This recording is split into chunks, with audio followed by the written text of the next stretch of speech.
Не верьте письмам счастья в социальных сетях, фото или видео с арабскими надписями, и уж тем более не делитесь ими. Часто в этих текстах простой набор арабских букв или слов, не несущих никакого значения, но иногда такие посты и видео содержат очень нездоровые экстремистские призывы. В этом случае у вас могут возникнуть реальные проблемы с правоохранительными органами. Вы невольно можете стать винтиками в чужой игре.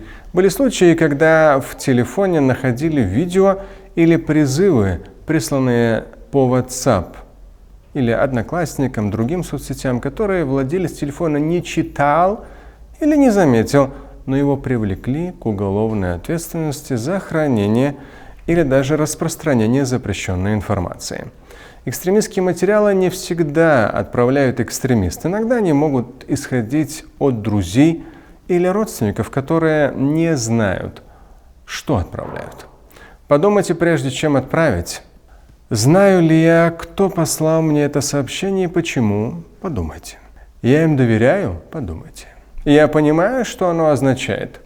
Устанавливайте в своем телефоне запрет на прием сообщений и публикаций от тех, кто делает такие рассылки. Не открывайте подозрительные видео и уж тем более не рассылайте их. Помните, друзья могут быть виртуальными, но сроки за общение с ними реальными.